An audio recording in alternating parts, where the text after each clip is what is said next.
Boa noite, irmãos. Eu vos saúdo nesta noite, uma graça e a paz de nosso Senhor e Salvador Jesus Cristo. Uma vez mais estamos aqui para realizarmos um culto online. Convido você nesta noite a louvar e também adorar o Senhor teu Deus.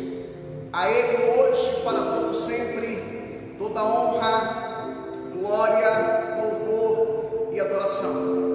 Gostaria de pedir a você que a partir de agora você comece a compartilhar aí nas suas redes sociais a nossa live, para que o máximo de pessoas possam serem alcançadas nesta noite por intermédio da palavra de Deus. A partir de agora, se desligue de tudo e comece a entrar numa nova dimensão, um novo clima, em um clima de louvor e adoração ao nosso Deus. Oremos ao Senhor. Pai Celestial, em nome do Senhor Jesus, em nome do Senhor Jesus Cristo, nós te pedimos perdão pelos nossos pecados, pecados de pensamentos, palavras, obras, pecados de omissão, enfim, Senhor, te pedimos perdão por todos os nossos pecados. Purifica-nos, Senhor Jesus, com o teu precioso e poderoso sangue. Receba o nosso culto nesta noite, receba o nosso louvor, a nossa adoração, a nossa gratidão. Fale conosco, Senhor, nesta noite, por intermédio da sua palavra, e venha nos abençoar. É o que nós te pedimos e oramos com ações de graças em nome de Jesus Cristo. Amém. E graças a Deus. Passo a palavra para o Ministério de Louvor. Graças a paz a todos que estão no seu lar, na sua casa. Aleluia. Nós queremos louvar a esse Jesus que, através da morte, Ele nos deu a vida.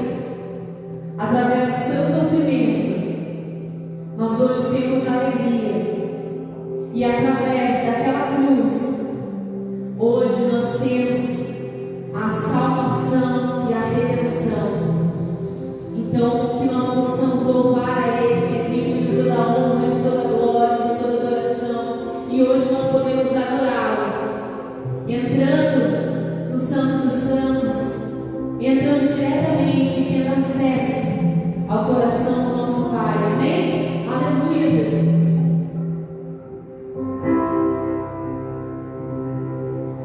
Jesus, em tua presença, reunimos aqui, contemplamos tua face e rendemos a ti, pois no dia da sua morte crucifica todos nós, nos deu completo acesso ao coração do Pai.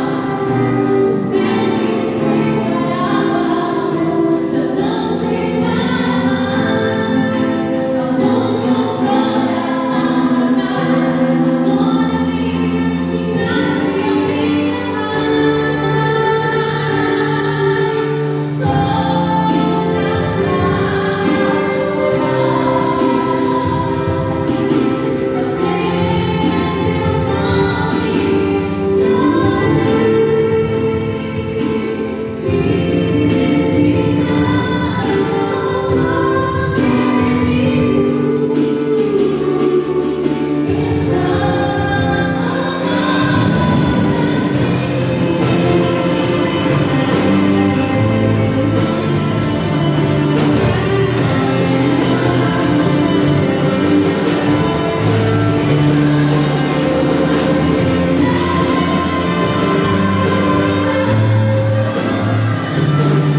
Uma vez mais, desejo cumprimentar a todos com a graça e a paz de nosso Senhor e Salvador Jesus Cristo.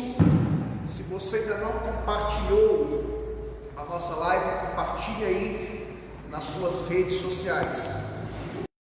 Muito bem, queridos, dando continuidade nesta noite à nossa série de exposições bíblicas na carta do apóstolo Tiago, que nós sabemos era irmão do Senhor Jesus, na verdade meio-irmão. Então hoje nós vamos dar continuidade a essa série de pregações, ok? Semana passada eu achei que nós tínhamos concluído o capítulo 1, mas na verdade nós não concluímos o capítulo 1. Foi um erro de cálculo, ok?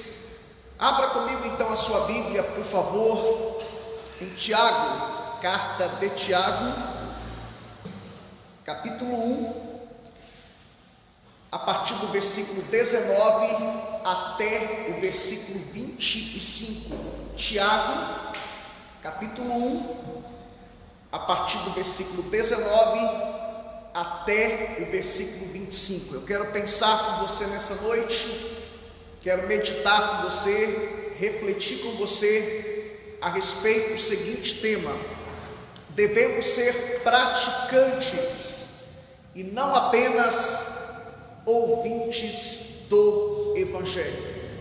Eu vou repetir: devemos ser praticantes e não apenas ouvintes do Evangelho. Assim diz a palavra do Senhor: sabei isto, meus amados irmãos, todo homem seja pronto para ouvir, tardio para falar e tardio para se irar, pois a ira do homem não opera a justiça de Deus. Pelo que, despojando-vos de toda impureza e de todo vestígio do mal, recebei com mansidão a palavra em vós implantada, a qual é poderosa para salvar as vossas almas. E sede cumpridores da palavra, e não somente ouvintes, enganando-vos a vós mesmos. Se alguém é ouvinte da palavra e não cumpridor, é semelhante ao homem que contempla no espelho seu rosto natural e, depois de se contemplar a si mesmo, vai-se e logo se esquece como era. Aquele, porém, que atenta bem para a lei perfeita, a dar liberdade, e nela persevera, não sendo ouvinte esquecido, mas executor da obra, este será bem-aventurado no que realiza. Muito bem, queridos, Tiago está chegando agora na reta final. Domingo que vem nós vamos concluir o capítulo 1. Domingo que vem nós vamos falar da falsa religião e da verdadeira religião, que corresponde aos versículos 26 e 27 do capítulo 1. Tiago, a partir do verso 2 até o verso 4, ele fala do propósito das provações. A partir do verso 5 até o verso 11, Tiago fala que nós precisamos de sabedoria de Deus para lidar com as provações. E a partir do verso 12 até o verso 16, eu falei Paulo ou Tiago? Ok, porque eu prego tanto sobre Paulo, então só recapitulando aqui. Tiago, então, a partir do verso 12 até o verso 16, ele faz uma distinção, uma separação entre provações e tentações. E Tiago explica que a provação ela vem de Deus para aflorar o melhor de nós. A provação é uma forma de Deus trabalhar em nós e através de nós. A provação é uma forma de Deus moldar, forjar o nosso caráter. A provação ela vem para nos aperfeiçoar, para que possamos crescer, para que possamos nos tornar pessoas mais maduras, espiritualmente falando. Já a tentação, Tiago explica a partir do verso 12 até o verso 16, que ela não vem de Deus. Ou seja, a origem, a fonte da tentação não é Deus. Então, de onde vem a tentação? Ela pode vir de nós mesmos, isto é, da nossa natureza caída. Ela pode vir do mundo, das propostas indecentes do mundo, das propostas tentadoras do mundo, e ela pode vir também do diabo. E Tiago fala do processo da tentação: cobiça, sedução, aí o pecado é consumado e por fim ele gera a morte. A partir do verso 17 até o verso 18, Tiago diz que Deus é o autor do bem. Deus não é o autor do mal. E Tiago diz que toda boa dádiva, ou seja, todas as bênçãos que nós recebemos, a origem, a fonte é Deus. E agora, a partir do verso 19, Tiago está falando para judeus, cristãos convertidos ao judaísmo. E Tiago, a partir do verso 19, ele começa a falar sobre uma fé prática. Por quê? Porque esses cristãos, eles estavam sendo perseguidos, eles estavam passando por provações, eles estavam passando por tribulações, e a tendência natural e lógica, quando nós passamos por provações, por tribulações, por sofrimentos, é abrir a boca para murmurar, para reclamar, para falar coisas indevidas. Então Tiago, uma vez que ele ensinou o propósito da provação, uma vez que ele ensinou que nós devemos ter sabedoria de Deus para lidar com as provações, uma vez que ele fez uma distinção de provações e tentações, agora ele parte para uma parte prática. Ou seja, tudo que eu ensinei para vocês sobre provações, tentações, agora é a hora de vocês colocarem em prática o que vocês aprenderam.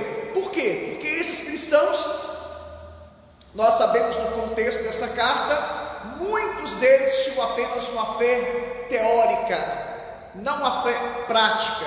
Tanto é que a tônica desse livro é fé e obras. Nós vamos começar a estudar, trabalhar essa questão nas próximas semanas.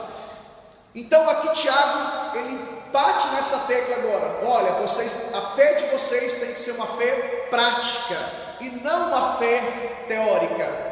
Então Tiago começa, chama a sua atenção para o versículo 19, e aqui está o primeiro ponto da nossa mensagem nessa noite: pronto para ouvir, tardio para falar. Irmãos, deixe-me dizer algo muito importante aqui, um paradoxo entre Tiago e Paulo. Tiago não tem muito a dizer a respeito de pecados da carne, isto é, da nossa natureza pecaminosa, pecados típicos dos gentios do primeiro século.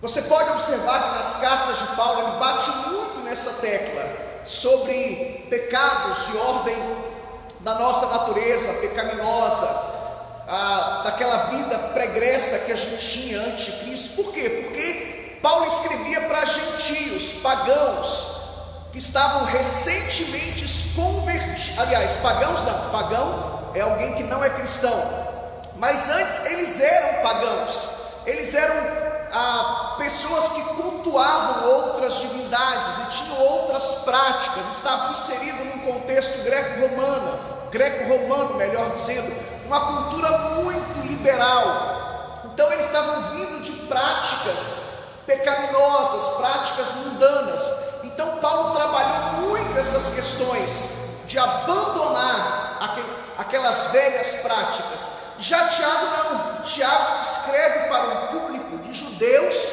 convertidos ao cristianismo, pessoas que eram especialistas no Antigo Testamento, na lei mosaica. Então Tiago, na verdade, não está escrevendo nada de novo. Tiago só está relembrando, recapitulando tudo aquilo que eles já sabiam.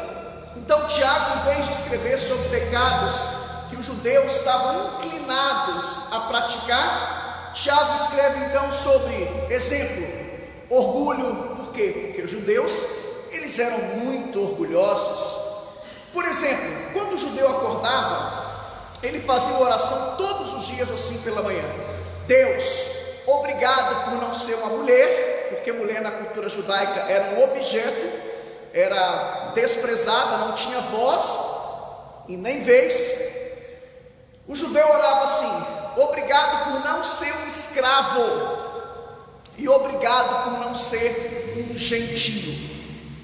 Então o judeu, por prática, eles eram muito orgulhosos, eles eram muito impacientes, e no tocante a isso eles também tinham outros pecados, como na questão do temperamento e da língua. Eles eram bem assim, rude mesmo.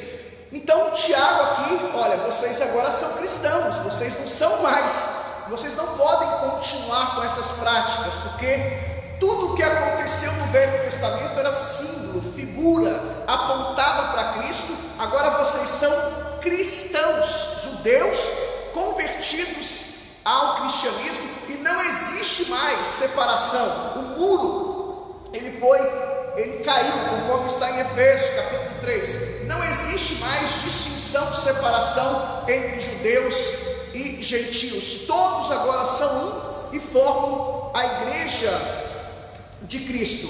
Então Tiago diz: pronto para ouvir e tardio para falar. Por quê? Porque os judeus, eles tinham a língua afiada. Tanto é que no capítulo 3 Tiago trata dessa questão, da questão da como lidar com a língua. Então, irmãos, a gente precisa pensar nisso.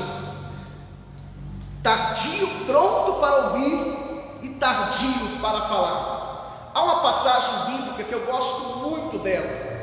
Você deveria anotar essa passagem com muito carinho. Provérbios, capítulo 25, versículo 11.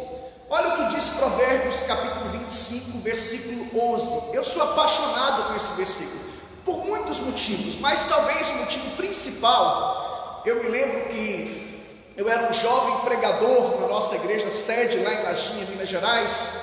Eu tinha 19, 20 anos, e um dia o pastor Zé Manel me chamou para conversar, e ele, sabendo do meu temperamento, eu sempre fui sanguíneo, e você sabe que o sanguíneo muitas vezes ele fala o que ele pensa, né? O que vem na cabeça ele fala. Graças a Deus que hoje isso não acontece mais. A gente adquiriu essa maturidade já. Então ele me chamou e falou assim: olha, eu quero compartilhar uma palavra. E ele leu esse versículo, e eu nunca me esqueci desse versículo. E ele me explicou o versículo, e esse versículo ele ficou no meu coração como maçãs de ouro em salvas de prata. Assim é a palavra dita ao seu tempo. Você já parou para pensar? Maçãs de ouro em uma salva de prata. É uma coisa que tem ornamento, uma coisa. A Milene, que trabalha com decoração, já pensou? Como diz o versículo aqui, maçãs de ouro em salvas de prata. É uma coisa que chama atenção, que destaca. Aí Provérbios capítulo 25, 11 conclui dizendo: assim é a palavra dita ao seu tempo. Sabe, irmãos, muitas vezes somos precipitados, falamos o que pensamos, falamos o que vem à mente. Ontem mesmo o Ricardo, que é um policial e membro aqui da igreja, ele me ligou, e ele é muito meu amigo, e ele falou de um irmão aqui da igreja muito querido, muito amado, e na verdade era uma pegadinha. E ele me falou: pastor, fulano de tal saiu da igreja. e por esse motivo. E eu fiquei tão chateado na hora, porque essa pessoa que ele falou, uma pessoa que tem muito vínculo comigo, muita ligação, e as coisas que o Ricardo me disse eram coisas sem nexo. Mas na hora ele falou: ei pastor, como é que o senhor está? Ele viu que eu perdi a voz, que eu fiquei mal. Ele falou: pastor, é brincadeira, é pegadinha. Mas na hora eu falei: poxa, que ingratidão dessa pessoa, poxa, saí sem motivo nenhum, sem razão nenhuma, né? Mas eu deveria ter ficado calado, e deveria pensar: poxa, isso só pode ser pegadinha, só pode ser uma brincadeira, porque não combina com essa pessoa, não faz sentido. Então a gente tem que ter muito cuidado, porque muitas vezes a gente fala sem pensar. E Provérbios diz que a palavra dita ao seu tempo é como maçãs de ouro em salva de prata, ou seja, tem o tempo, a hora, o momento certo de falar. E outra coisa, tem um jeito de falar. Por exemplo, foi uma das primeiras coisas que eu aprendi quando eu me casei, lendo livros, ouvindo pregações, é o jeito, o tom. Está aqui o Samuel, que é presbítero da igreja. Se eu virar para o Samuel, é só um exemplo: Samuel, vai lá agora e pega um copo de água para mim. Ele até pode ir, porque ele é meu amigo, eu sou pastor dele, tem essa questão de submissão, de lealdade, mas ele vai chateado, ele vai triste, nervoso. Poxa, precisava o pastor falar daquele jeito, daquela maneira, com aquele tom. Agora, se eu viro para ele: meu querido Samuel, só um exemplo, por favor, meu amado, pega um copo de água para mim. Ele vai alegre, contente, feliz. Nossa, meu pastor é muito educado, meu pastor é um cara. Note você que eu dei a mesma instrução para ele, mas de maneiras diferentes. Então precisamos ser pronto para ouvir e tardio para falar. Está nervoso, querido? Não vai pescar não, tá? Está nervoso? Não fala besteira. Está nervoso? Não fala o que veio ao seu coração, porque você vai ofender, você vai ferir, você vai machucar. Você vai falar coisas que depois você vai se arrepender. Eu, por exemplo, sanguíneo, eu sei, se eu estiver nervoso, eu não falo nada, porque o sanguíneo ele tem muitos defeitos, mas ele tem algumas poucas, ele tem qualidades. Uma delas é a capacidade de reconhecer erros, e ele fica depois: caramba, eu falei isso, caramba, eu fiz isso, por que eu falei isso, por que eu fiz isso, né? Então, para depois não ter que pedir perdão, chorar, eu penso bastante hoje antes de falar. Colossenses capítulo 4, versículo 6, é uma passagem que eu gosto muito também. Anote aí, Colossenses capítulo 4, versículo 6. A vossa palavra seja sempre agradável, temperada com sal, para que saibais como vos convém responder a cada um. Olha que palavra tremenda. A vossa palavra seja agradável, temperada com sal, para que saibais como convém responder a cada um. Tem um jeito, a maneira, a tonalidade. Então, que possamos também colocar em prática essa palavra. Olha o que diz Provérbios 15, 1. É uma passagem que eu gosto muito também. Provérbios 15, 1. A resposta branda desvia o furor, mas a palavra dura suscita a ira. É aquilo que eu falei, o jeito de falar, a maneira, o tom de voz.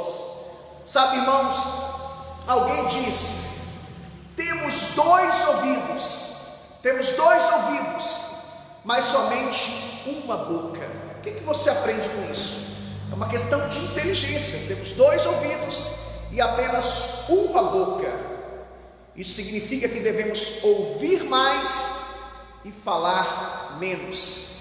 Os sábios dizem que não se medem a inteligência de uma pessoa pelas respostas que ele dá, mas sim pelas perguntas que ele faz. Uma pessoa que muitas vezes se acha inteligente, ele quer falar o tempo todo. e ele não para ouvir. Ele só quer ensinar, mas não quer aprender. Então precisamos ouvir mais e falar menos. Há um provérbio árabe que diz: a palavra é prata, o silêncio é ouro. A palavra é prata, o silêncio é ouro. Com isso, Tiago não quer dizer que devemos ser politicamente corretos. Com isso, Tiago não quer dizer que devemos ser omissos. Não. Devemos ser politicamente incorretos. Devemos falar o que pensamos, o que sentimos, mas do jeito certo, conforme essas instruções que nós lemos aqui. Provérbios 25:11, Colossenses 4:6, Provérbios 15:1. Tem um jeito, a maneira de falar, e nunca falar irado. Eu, por exemplo, sempre quando vou corrigir os meus filhos, o Gabriel não mais, porque ele já está com 20 anos, mas eu procuro, se eu estiver irado, eu procuro não corrigir os meus filhos, porque se eu estiver irado, eu vou me exceder, vou passar dos limites. Então eu espero a ira passar, vou lá e chamo a atenção, porque aí eu falo com a razão. Eu planejei, eu trabalhei a questão, né, como diz o mineiro, eu matutei, isso é coisa de mineiro, tá? Matutar é ficar pensando. Então, nunca, se você estiver irado, não converse com seu marido, sua esposa, seus filhos. Se você estiver irado, não tome nenhuma decisão. Não faça nada, espere a poeira baixar e depois você então tome a decisão. Também não é bom guardar, porque senão, se você guardar, você vai ser como um vulcão. O vulcão, quando ele explode, ele destrói tudo. Então também não é bom guardar. Tem a hora e o momento certo. Eclesiastes capítulo 3, ali Salomão fala de 28 tempos. Há tempo para isso, há tempo para aquilo, há tempo de falar, mas há tempo de calar-se. Então você tem que discernir o tempo. Você tem que saber, pedir a Deus sabedoria, direção. Senhor, é o tempo de falar. Eu mesmo, na minha experiência como pastor, muitas vezes eu tomei decisões precipitadas, porque agi pelo impulso, e muitas vezes eu esperei a hora certa. Eu falei: Deus, prepara uma ocasião, prepara uma oportunidade, prepara um dia, prepara um momento. E quando Deus preparou a ocasião, eu comecei a falar, era como se fosse o próprio Deus falando, e a pessoa depois: pastor, é de Deus. E a pessoa concluía assim: pastor, e tinha que ser dessa forma, dessa maneira, pastor, porque se fosse em outra oportunidade, em outra ocasião, eu jamais iria aceitar isso, e a gente poderia até perder o vínculo, a ligação. Então procure o momento certo, a hora certa, para falar com a pessoa certa. Louvado seja o nome do Senhor. Chamo a sua atenção para o segundo ponto: tardio para se irar. Ele está bem conectado com o primeiro ponto, mas ele tem algumas pequenas, ele é semelhante, parecido, mas não igual. Tardio para se irar, verso 19 e também verso 20, parte final do verso 19 e todo o versículo 20. Pois a ira do homem não opera a justiça de Deus. Sabe, irmãos, uma coisa que eu tenho aprendido: a ira sempre machuca o nosso próximo, como também a nós mesmos. Por quê? Vamos pensar que eu vou discutir com o Kainan. Eu irado, Kainan, e você irado. Vou ofender e vou ser ofendido. Sim ou não? Vou agredir e ser agredido.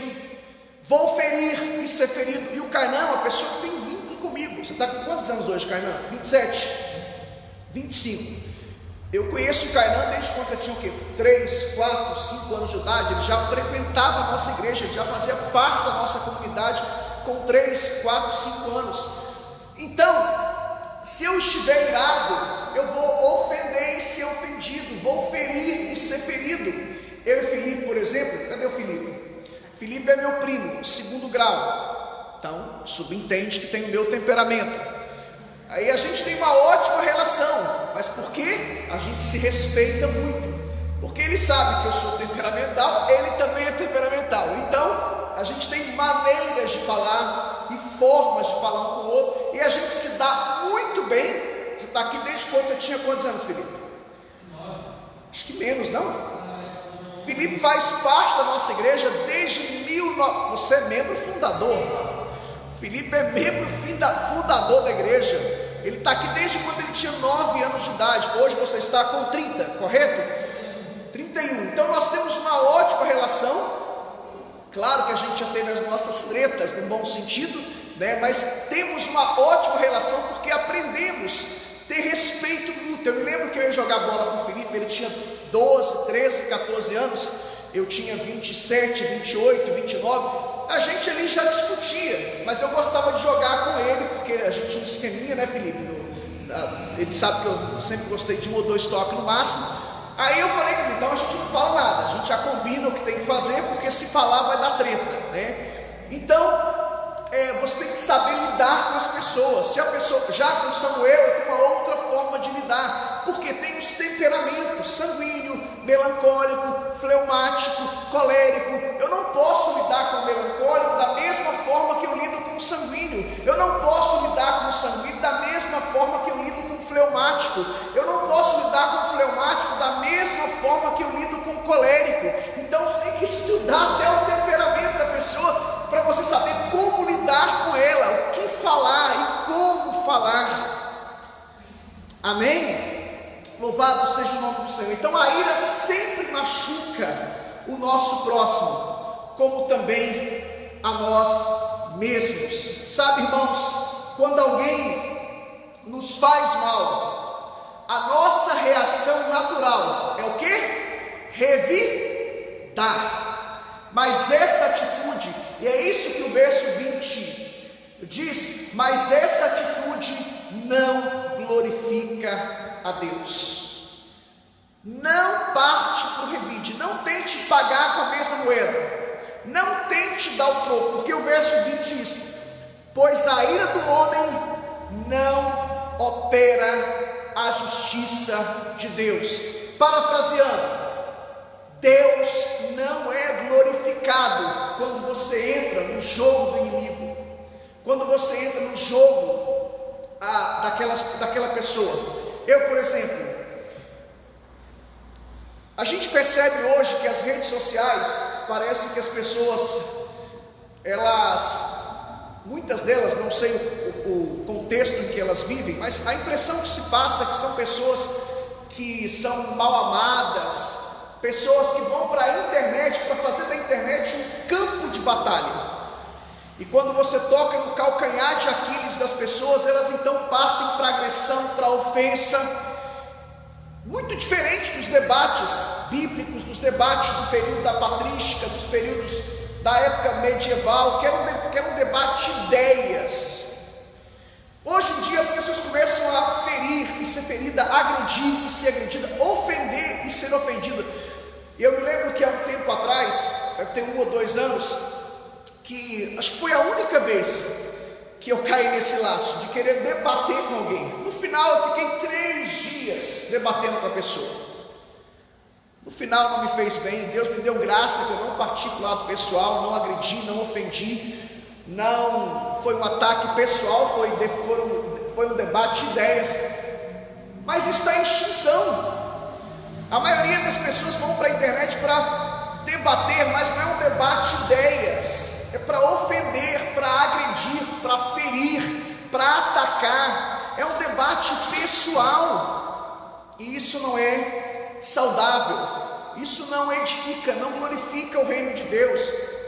Eu mesmo, por exemplo, coloco as minhas postagens lá, aquilo é o que eu penso, é o que eu creio. Claro que eu estou aberto ao debate, estou aberto a, de repente posso estar equivocado, errado, mas não vou perder tempo para ficar debatendo, para ficar discutindo em internet. Se eu tiver que discutir com alguém, vem na minha casa tomar um café, ou eu vou na sua casa, vamos fazer um debate de ideias. Eu vejo que falta maturidade, e isso em vez de glorificar a Deus. Aí o ímpio, porque nas suas redes sociais você não tem só cristãos, aí o ímpio olha aquilo e fala: eu querer esse Deus? Olha esse povo, que povo desunido, que povo dividido. Então isso, conforme está no verso 20, pois a ira do homem não opera a justiça. Aí a pessoa, e você sabe que as pessoas é comprovado, né, com um teclado, seja de um tablet, de um smartphone, de um iPhone, de um computador, o cara que é tímido, ele fica ousado, o cara que é de boa, ele fica valentão. E ali ele começa a deixar esse lado humano, a ira, ele começa a externar, ele começa a escrever, ele começa a digitar, e ele ofende, é ofendido. Então use as suas redes sociais para evangelizar. As minhas redes sociais, o meu propósito máximo é glorificar a Deus. É glorificar a Deus. E a gente está vendo o poder das redes sociais. Fizemos uma postagem ontem, sexta-feira, e hoje já quantas pessoas foram alcançadas? Mais de 130 mil pessoas foram alcançadas, e mais de 1.000 compartilhamentos. Queridos, você tem noção de quantas pessoas Deus nos usou como instrumentos para abençoar vidas? Então, isso me deixa muito bem, eu durmo bem, porque Deus não quer que você use as suas redes sociais para ficar ofendendo, agredindo, ferindo e sendo ferido. Isso se aplica a todas as áreas. É claro que o contexto aqui não existia redes sociais, nós estamos falando de uma carta escrita por volta do ano 45 até o ano 49, mas isso se aplica a todas as áreas da nossa vida. Essas atitudes não glorificam a Deus. Atitude de pagar o mal com o mal. O que Jesus disse em Mateus capítulo 5, versículo 43 e 44? Devemos pagar o mal com o bem. Devemos orar pelos nossos inimigos, abençoar quem nos persegue. O que Paulo diz em Romanos capítulo 12, do verso 17 ao 21? Ele simplesmente ratifica o que Jesus falou em Mateus 5, 43 e 44. Romanos capítulo 12, do verso 17 ao 21, Paulo diz que devemos abençoar quem nos amaldiçoa, falar bem de quem fala mal da gente, orar por aqueles que nos perseguem, abençoar os nossos inimigos. Por quê? Porque somos cristãos, nós andamos na contramão. Nós andamos na contramão do mundo, somos diferentes, somos sal da terra e luz do mundo. Não devemos entrar no jogo de Satanás. Isso não edifica, isso não vai construir nada em nossas vidas. E eu chamo a sua atenção para o terceiro ponto, versículo 21. Abandone todo o mal. Olha o que Tiago diz no verso 21. Pelo que, despojando-vos de toda impureza e de todo vestígio do mal, recebei com mansidão a palavra em vós implantada, a qual é poderosa para salvar as vossas almas. Sabe, irmãos, a palavra que despir, a palavra que despojar de toda impureza, Tiago, melhor dizendo, está fazendo aqui, ele está usando uma analogia, uma metáfora, uma figura de linguagem, para falar que a figura é a metáfora de se despir das suas roupas quando você vai tomar banho. Por exemplo, quando você vai tomar banho, as suas roupas teoricamente estão sujas, porque você passou o dia todo, você transpirou, você você ficou sujo. Então o que você faz? Você pega aquelas roupas sujas e coloca em um saco, em uma sacola, em um cesto, enfim, ou na máquina de lavar, ou no tanque. Por quê? Porque aquelas roupas estão sujas. A ideia aqui é a ideia que devemos descartar, lançar fora todas as nossas roupas sujas. É a ideia que a gente tem que se limpar todos os dias, se purificar todos os dias. Lutero dizia que o pecado é como a barba. A barba cresce todos os dias. Eu, por exemplo, faço barba 2, 3 vezes durante a semana. O pecado é como a barba, ele cresce. Então todos os dias, ou no meu caso, 2, 3 vezes por semana, eu tenho que fazer a barba. Pego o Presto Barba, pego o creme de barbear. O pecado é como a barba, ele cresce todos os dias. Então a gente tem que se limpar, se purificar todos os dias. Você não toma banho todos os dias? Bom, no Brasil nós temos essa cultura. Na Europa, em alguns países, eles não têm essa cultura de tomar banho todos os dias. O americano, boa parte deles toma banho pela manhã, nem sempre toma banho à tarde. No Brasil, a gente toma no mínimo um banho por dia, no máximo 2, tem alguns que chegam a tomar até 3, já faz parte da nossa cultura, porque vivemos em um país tropical. Europa não, eu tive a oportunidade de morar nos Estados Unidos, eu cheguei a pegar temperaturas de 20 graus abaixo de zero. É claro que o ambiente hoje tem o RIG, que é o sistema de aquecimento, mas tem que ter coragem. Então a ideia aqui é a ideia de se limpar, se purificar todos os dias. Aí Tiago explica como que a gente vai se despir, como que a gente vai lançar fora essas roupas sujas, descartar essas roupas sujas, essas práticas mundanas. Como? Tiago explica. Olha o que ele diz aí no verso 21 na sequência: recebei com mansidão a palavra em vós implantada, a qual é poderosa para salvar as vossas almas. Aqui ele usa a figura da agricultura. Ele está fazendo uso das palavras de Jesus lá no capítulo 13, a parábola do semeador. Lembra da parábola do semeador? Uma semente é a palavra de Deus, ela caiu à beira do caminho. A outra semente caiu em um solo rochoso. A outra semente caiu entre os espinhos. Mas a quarta e última semente caiu em um terreno fértil. E esta semente, ela frutificou a 30, ela multiplicou, frutificou, cresceu e ela produziu frutos a 30, 60, 100 por um. Tiago aqui ele não está pregando nada, nenhuma novidade. Irmãos, nós não, aproveitando aqui, abrindo um parênteses, nós não precisamos de novidades, não precisamos de inovações, precisamos simplesmente praticar o que está escrito. A Bíblia é a Constituição de Deus.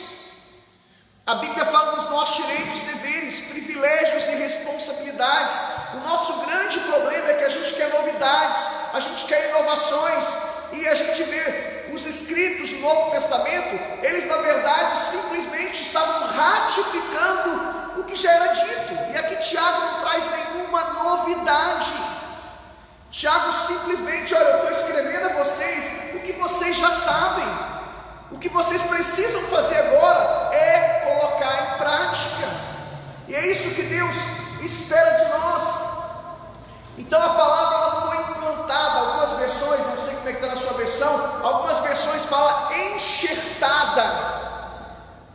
É a figura da agricultura. Deus, a palavra de Deus foi implantada dentro de você. Então como que você agora vai se despir? Como que você vai lançar essas velhas práticas? Com a palavra de Deus. E olha só o que diz Evangelho de João, capítulo 15, versículo 3, chama a sua atenção para essa passagem bíblica. Evangelho segundo escreveu João, capítulo 15, versículo 3. Olha só o que diz a palavra do Senhor: vós já estáis limpos por causa da palavra que vos tenho falado. Então, como sermos limpos, purificados? Através da palavra, por intermédio da palavra. A palavra ela tem vários símbolos na Bíblia. A palavra é pão, a palavra também é água. A água purifica, a água limpa. Nós vamos encontrar vários símbolos na palavra, e um dos seus símbolos é que ela é água, ela purifica. E Jesus diz: vós já estáis limpos por causa da palavra que vos tenho falado. Quanto mais contato, quanto mais acesso você tem com a palavra, mais você vai sendo purificado. Mas infelizmente, irmãos, as pessoas não têm o hábito de ler a Bíblia aqui no Brasil.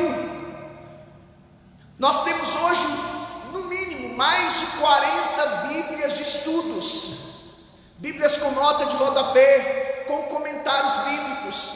Nós temos hoje em língua portuguesa os melhores comentários bíblicos do mundo. E pasmem, mais de 50% dos pastores, pesquisas dizem, nunca leram a Bíblia sequer uma vez. Sequer uma vez. Eu desafio você a ler a Bíblia no mínimo uma vez por ano. Separe aí 30 minutinhos, leia 4 capítulos por dia. Comece a ler lá um livro, por exemplo. Estude aquele livro, autor, data e destino daquele livro, tema central daquele livro, o propósito daquele livro. Se você tiver uma Bíblia de estudo, isso fica fácil.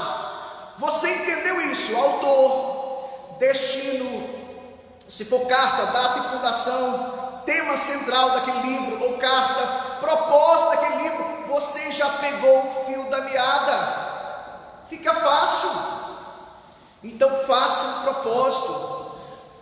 Nós temos as melhores Bíblias hoje de estudo, bem diferente do período medieval, que o culto, a missa no caso, era em latim. Somente os sacerdotes católicos tinham acesso à Bíblia. E essa semana a gente falou sobre Lutero, que o povo alemão aprendeu a ler com a Bíblia e na Bíblia, e daí surgiu o alemão moderno. Precisamos valorizar a palavra de Deus. Por quê? Porque João 8,32 diz: e conhecereis a verdade, e a verdade vos libertará. É a palavra. O que é a verdade? Pergunta a você, o que é a verdade? A Bíblia, uma das regras da hermenêutica é que ela é a sua melhor intérprete. A Bíblia explica a Bíblia. João 17:17, santifica-os na verdade, a tua palavra é a verdade.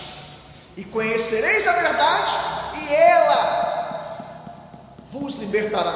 Santifica-os na verdade, a tua palavra é a verdade. E o que diz Romanos 10:17? A fé vem pelo ouvir, e o ouvir a palavra de Deus. Quanto mais você lê, estuda, medita na palavra, você vai crescer, você vai ficar mais robusto espiritualmente falando, porque a fé vem pelo ouvir, e ouvir a palavra. E sem falar que hoje em dia, pastor, eu não gosto de ler. Pesquisas dizem que a maioria dos brasileiros não gosta de ler, não tem essa cultura, não tem esse hábito. Hoje em dia tem Bíblia em, como que fala que você, tipo foninho de ouvido aí?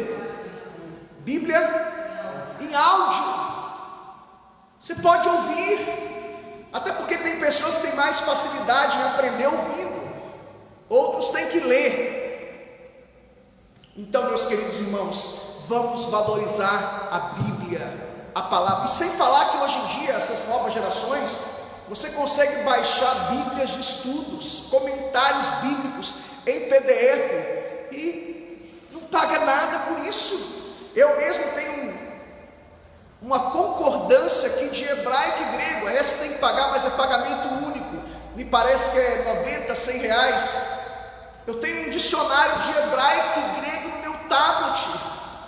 Eu nunca imaginava isso. Qualquer palavra do Antigo Testamento eu vou lá, hebraico, sai. Qualquer palavra do Novo. Eu preciso valorizar. E sem falar que esse camarada que fez isso, que é o Strong, que era um pastor metodista no século XIX, ele demorou mais de 30 anos estudando palavra por palavra do hebraico, palavra do grego, do Novo Testamento, e traduzindo-la, buscando das fontes, dos originais. Ele era especialista em hebraico e grego. O cara demorou mais de 30 anos estudando 8, 10 horas por dia. E hoje,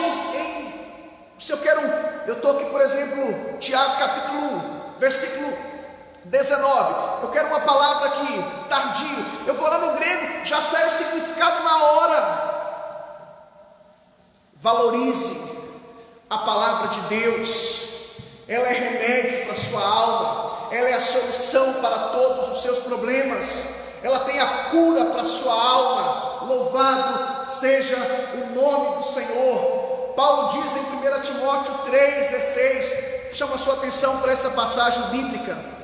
Olha o que diz aí, 1 Timóteo 3,16. Aliás, 2 Timóteo 3,16. 2 Timóteo 3,16. Toda a Escritura é divinamente inspirada e é proveitosa para ensinar, para repreender, para corrigir, para instruir em justiça. Olha os benefícios da palavra de Deus. Você vai aprender, isso fala de educação. Você vai ser repreendido, confrontado. Deus vai te colocar no seu devido lugar. Vai falar assim, baixa a bola. Para corrigir, Deus vai colocar um freio em você. Para te instruir, para te dar diretrizes, orientações. A palavra é como se fosse um GPS.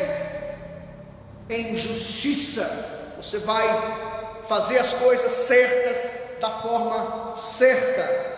Louvado seja o nome do Senhor. E eu concluo com isso, versos 22 até 25. E aqui está o quarto e último ponto. E aqui eu quero ser cirúrgico. Isto é o objetivo. Praticar a palavra. Praticar a palavra. Lembra do título da pregação? Devemos ser praticantes e não apenas ouvintes do Evangelho. Lembre que você deve se recordar que eu falei que Tiago estava escrevendo para judeus cristãos que eram peritos, especialistas em Antigo Testamento.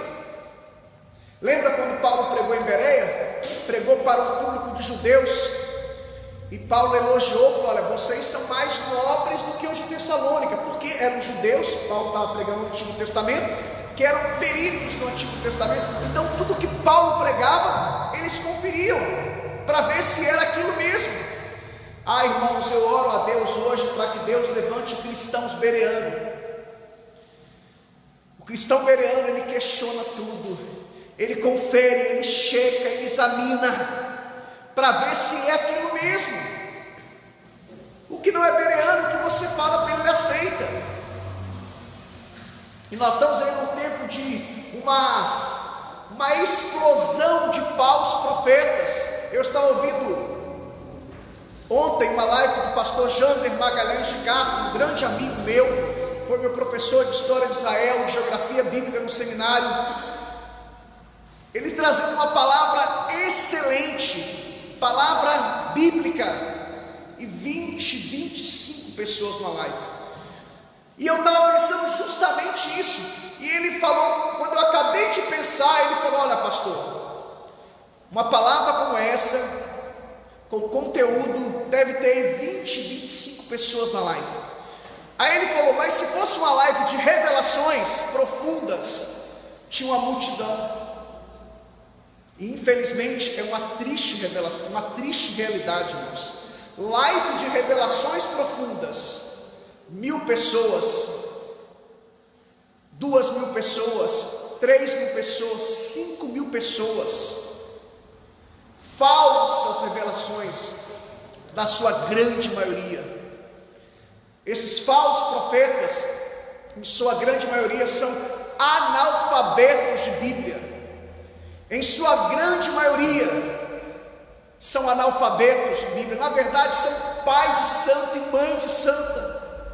Na verdade, não sabem nada, não conhecem nada de Bíblia. É uma live de 1 hora, não tem Bíblia, não tem exposição bíblica, não tem conteúdo. Resultado: crentes analfabetos. O pastor Augusto Nicodemos diz: nunca cantamos tanto e nunca fomos tão analfabetos de Bíblia. Martinho Lutero, percebendo isso no período da Reforma, porque na época apenas 5-10% da população sabia ler, o que ele fez? Ele começou então a escrever hinos. E ele tem uma frase, ele dizia assim: que os nossos louvores sejam um sermão cantado. E quando ele compôs o hino Castelo Forte, ele estava pensando no Salmo 46. Ele estava pensando no Salmo 46. E ele faz ele na verdade está cantando, ele compõe, escreve o Salmo 46. Sabe, irmãos, louva a Deus pelo ministério de louvor da nossa igreja. A gente tem alguns embates aqui, mas no bom sentido. Quando eles querem cantar alguma música, eles mandam para a liderança, mandam para mim, a gente avalia, checa. Algumas vezes a gente pode até cometer erros, mas é melhor errar por excesso de zelo do que por falta de zelo. No sentido de, eu, por exemplo, pego cada letra da música, pego tudo e vou conferindo, vou checando. Muitas vezes músicas boas, mas uma pequena sentença, uma pequena frase, você vê que não está em concordância, em conexão, em harmonia com a Bíblia. Então precisamos, como dizia Lutero, que os nossos louvores sejam um sermão cantado. John Piper tem uma frase que diz assim: antes de cantar qualquer música, veja se tem base nesta palavra. Estamos vivendo um tempo de tantas músicas chamadas gospels, mas músicas antropocêntricas, músicas que não estão em harmonia, em concordância com a palavra. Então, meus irmãos, o que o verso 22 até o 25 diz é que devemos não ser simplesmente ouvintes da palavra, mas praticantes. E Jesus disse, quando ele falou sobre a parábola da rocha, aquele homem que edificou a sua casa sobre a areia e o homem que edificou a sua casa sobre a rocha. O que edificou a sua casa sobre a areia, veio a tempestade, mas grande foi a sua ruína. Mas o que edificou a sua casa sobre a rocha, ou seja, ele colocou o alicerce até o alicerce se agarrar à rocha, veio a tempestade, aquela casa permaneceu firme. Oh, meus queridos irmãos, que possamos construir a nossa casa sobre a rocha. E aqui Tiago usa a figura do espelho. Você sabe que naquela época, no primeiro século, não existia espelho de vidro. O espelho era de aço ou de metal. E só os ricos que tinham espelho em suas casas, os pobres, eles tinham que ir para o rio para olhar o seu reflexo. E muitos pobres nem sabiam como que era a sua aparência. Porque por mais que você olhe no rio, você não consegue ter uma visão perfeita de si mesmo. E Tiago diz: vocês são como as pessoas que ouvem e não praticam. É como alguém que vai lá, olha no espelho e depois esquece. Por quê? Essas pessoas chegavam no espelho da época, não era de vidro. Hoje os espelhos são nítidos, reais. Você tem a imagem perfeita de si mesmo. Mas a pessoa chegava lá, não tinha uma imagem real, e depois ela esquecia. E é isso que Tiago está dizendo: vocês não podem ser simplesmente ouvintes, mas praticantes da palavra. Sabe, irmãos, praticar a palavra significa ouvir a Cristo e prestar atenção em suas palavras, isto é, obedecer a palavra de Deus. O nosso grande problema hoje, exemplo, suponhamos que eu queira continuar com a prática mundana minha, uma prática pagã. O que eu faço? Eu vou para a internet e eu tento justificar uma prática errada, uma prática pecaminosa, um erro, de repente um vício, uma mania, de repente um calcanhar de Aquiles. O que eu faço? Eu vou para a internet. Suponhamos que tem 99 pessoas falando que aquilo é errado, que aquilo é pecado. 99 teólogos bíblicos sérios. Aí você então faz o quê? Descarta. Mas tem um teólogo que vai lá e fala: isso não é pecado, isso não é errado. O que você faz? Você, em vez de ficar com os 99, você fica com aquele apenas um. Por quê? Para justificar a sua prática pecaminosa, para justificar o seu erro, ou melhor, os seus erros, porque você não quer se desprender daquela prática pagã, mundana, você não quer se despir daquela área. Então é isso que as pessoas fazem. Elas vão para as redes sociais, em vez de buscar uma cura, uma libertação, uma transformação, fica procurando lá, pastor que fala sobre esse assunto a favor do que eu penso. Aí o cara fica 3 dias e não acha ninguém. Aí de repente ele acha aquele camarada. Por exemplo, movimento desigrejados. Você sabe que isso é um movimento que não tem respaldo bíblico, não tem suporte bíblico, não tem base bíblica, nem na Bíblia, nem na história da igreja, nem no período da patrística, nem no período medieval, nem no período da reforma. Igreja, meu irmão, a gente está vendo a falta. Não estou falando de espaço físico, estou falando de templo, de salão. Igreja é uma comunidade, é um grupo, um ajuntamento de pessoas, é a eclesia no grego. E ninguém consegue ser igreja sozinho. A gente está vendo a pandemia aí, como que as pessoas estão sentindo falta de se reunir. Não é falta do templo, do espaço físico, é falta de se reunir como igreja, como comunidade. Porque em toda a Bíblia, tanto no Antigo Testamento como no Novo Testamento, a gente aprende que vida com Deus é 2 eixos: vertical e horizontal. Vertical, comunhão com Deus, relacionamento com Deus. Horizontal, comunhão com os meus irmãos, com a igreja, com a comunidade.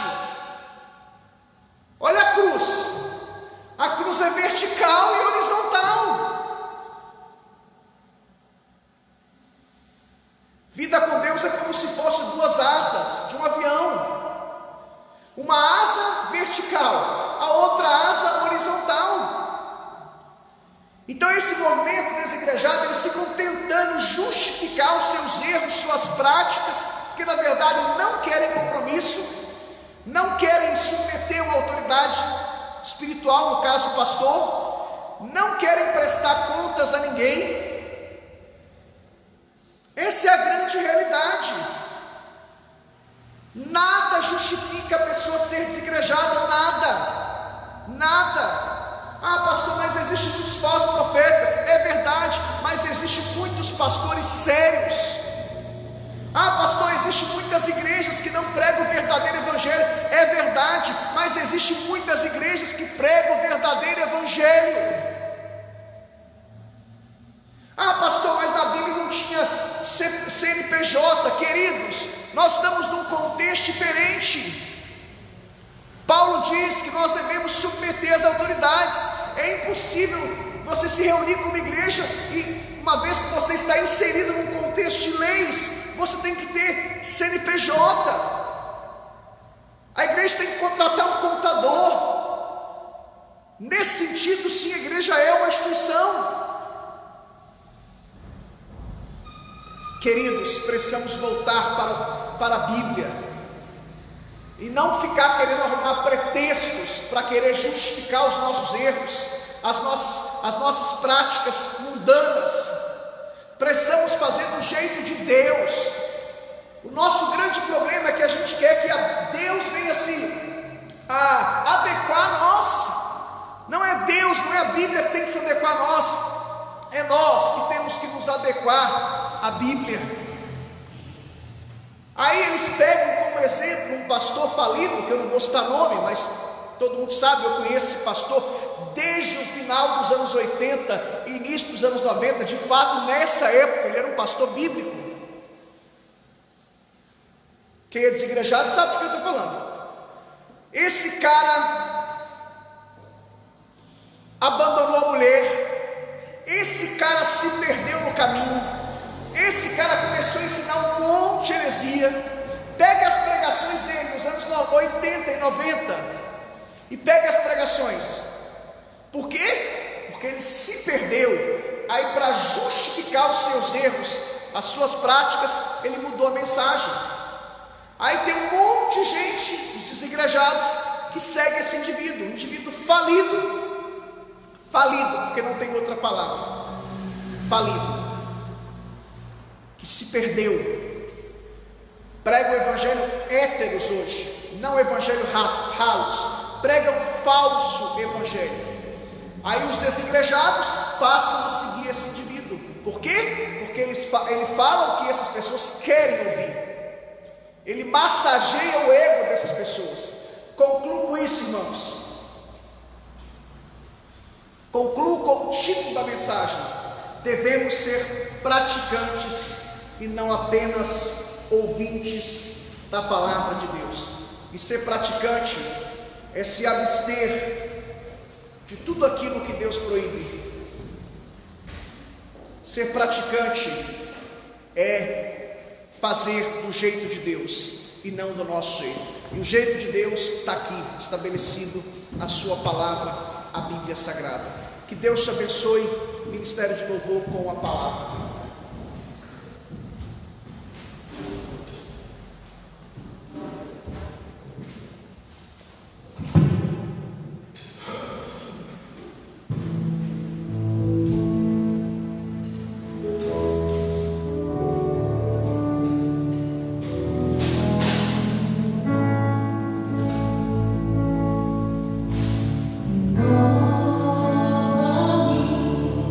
Senhor.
orar para que possamos ser praticantes da palavra e não apenas ouvintes. Feche os seus olhos, incline a sua cabeça, eleve os seus pensamentos a Deus e fale com Deus. Antes de orar por você, eu gostaria de orar com você, isto é, ore um pouco, fale para Deus aí: Deus, eu quero ser um praticante da palavra. Deus, eu não quero que a palavra venha se adequar a mim, mas eu quero me adequar à palavra. Meu Deus, eu não quero que seja do meu jeito, mas do seu jeito. Eu sou servo, tu és o Senhor. Eu sou súdito do reino.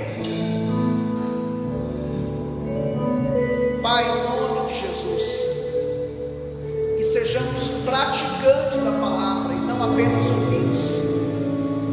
Ajuda-nos, ó Pai, a vivermos de acordo com a sua palavra. E tudo aquilo que nos impede, Senhor, de ter comunhão com o Senhor na vertical, de ter comunhão com os irmãos da horizontal, que caia por terra agora em nome de Jesus. Pai, levanta os caídos. Pai, dê ânimo aos desanimados. Pai, cura os doentes, liberta os cativos.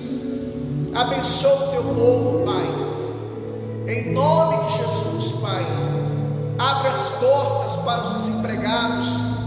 Pai, durante esse período de pandemia, cuida do teu povo, Pai, sustenta o teu povo, e que diante das provações, que diante das tentações, que diante das tribulações, dos sofrimentos, possamos colocar em prática a tua palavra, Senhor. Meu Deus, que possamos aprender que a aprovação ela vem de Deus, para o nosso próprio bem, mas a tentação não, Senhor. A tentação, ela vem de nós mesmos, ela vem do mundo, ela vem do diabo, e a intenção da tentação é de nos destruir, Senhor. Meu Deus, nos dê sabedoria para lidar com as provações.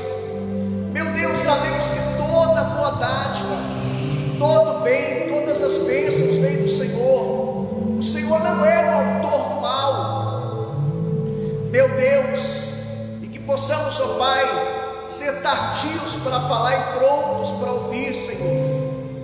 Meu Deus, sabemos que o Senhor não opera na ira do homem. Meu Deus, que possamos lançar fora todas as nossas roupas sujas, as nossas práticas mundanas, as nossas práticas pagãs, e que possamos, ó Pai, que a palavra do Senhor que foi implantada, enxertada em nós, que ela possa frutificar a 30, 60, 100 por um.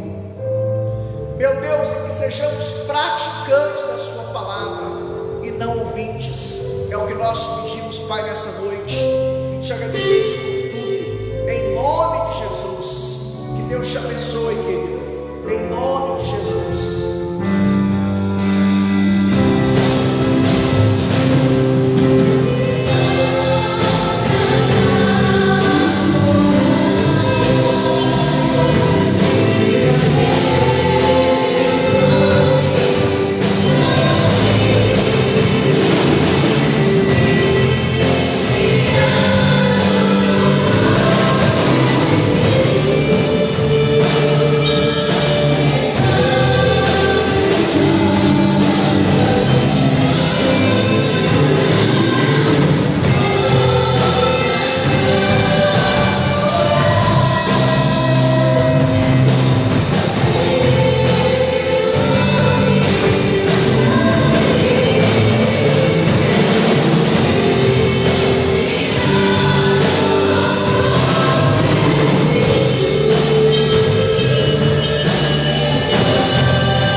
Você que esteve aí participando da live conosco, que Deus possa te abençoar e que você possa estar compartilhando com mais vida, para que mais pessoas possam estar sendo abençoadas, assim como você foi.